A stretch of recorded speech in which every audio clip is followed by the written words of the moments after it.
Hello साथीहरू सम्पूर्णलाई फेरि पनि स्वागतम वेलकम गर्न चाहे हामी चाहिँ अहिले मालिका मन्दिर पुगिसकेका छौँ। यो चाहिँ हाम्रो रुकुम पश्चिमको अति नै ठुलो धार्मिक धरोहरको रूपमा लिने गरेका छौँ। यो चाहिँ हाम्रो चौरजारी नगरपालिकाको सबैभन्दा अग्लो स्थानमा रहेको धार्मिक स्थल पनि हो। यहाँ चाहिँ हाम्रो हिन्दू धर्मावलम्बीहरूले आएर दर्शन गर्न सक्नुहुन्छ। आफूले मनले चिताएको आफूले चाहेको कुराहरू चाहिँ यहाँ आएर दर्शन गरिसकेपछि पुग्ने र सबै आफ्नो घर परिवार आफ्नो गाउँ समाजको लागि एकदम राम्रो हुन्छ भन्ने चाहिँ यहाँ आएर दर्शन गरेको अपेक्षा छ।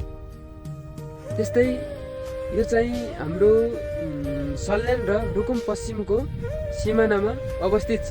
यता देख्न सक्नुहुन्छ हाम्रो यता तलतिर यता पछाडि अलिक पर हाम्रो एयरपोर्ट साइड यता भेरी नदी सलसल बगिरहेको छ। अनि त्यो चाहिँ हाम्रो चौरजारी उपत्यका पर्यो। यता तल चाहिँ हाम्रो सल्यानको बस्ने जिल्ला पर्यो। यता हाम्रो सल्यान कुमाक गाउँपालिका यता हुँदै गर्दा हाम्रो यता पछाडितिर चाहिँ यो हाम्रो मन्दिर चाहिँ चौरजारी नगरपालिकामा रहेको छ। त्यही नै हो। यता देख्न सक्नुहुन्छ उता पारितिर हिमालहरू रहेका छन्।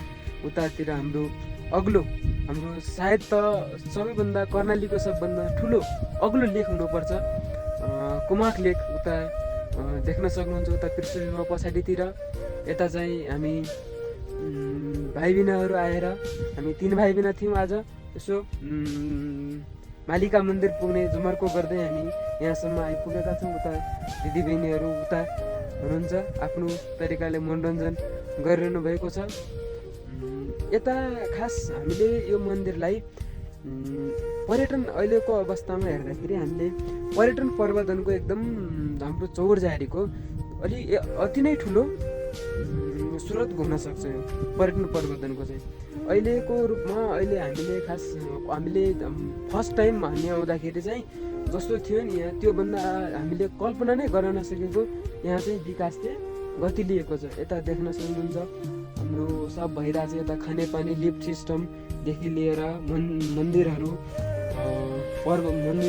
के भन्छ परिवर्तन भएको छ। उता यसको स्वरूप नै यतातिर देख्नुहुन्छ रेलिङ सेलिङहरू अनि आफ्नो बाटो सबै चाहिँ के भएर एकदम राम्रो बनिरहेको छ। त्यस्तै गर्दा अब खानेपानी लगतै खानेपानी विद्युतहरूको पनि यहाँ पहुँच पुग्यो भने चाहिँ सबै तीर्थालुहरूलाई धर्मावलम्बीहरूलाई यहाँ चाहिँ अति नै राम्रो हुन्छ जस्तो लाग्छ।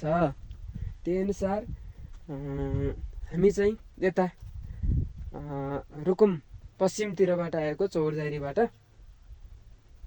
त्यही हो। जता हुनुहुन्छ जे हुनुहुन्छ सकिन्छ भने चाहिँ यहाँ मालिका आएर सबैले दर्शन गर्न सक्नुहुन्छ र आफ्नो मनले चिताएको कुराहरू पुरा हुन सक्छ। त्यो यता हाम्रै अहिले चाहिँ यता पालुवाहरू झर्ने यो मौसम अनुसार हुँदाखेरि यता ओखरको रुख थियो। ओखरको रुखले यता पात झरेको छ। त ओखरको रुख यता सल्लाहहरू यता धुबी सल्लाहहरू चाहिँ भर्खरै लगाइरहनु भएको छ। तिनीपछि ठुला भयो भने अति राम्रो देखिन्छ जस्तो लाग्छ। त्यही नै हुन्छ। ल आजको लागि यति नै गरौँ। आउँदो बसाइमा चाहिँ फेरि थप कुरा को बारेमा जानकारी दिने अथवा थप कुरा गर्ने बाचा गर्दै आजको लागि हामी चाहिँ छुटिन चाहौँ। हस् त, धन्यवाद, थ्याङ्क यू।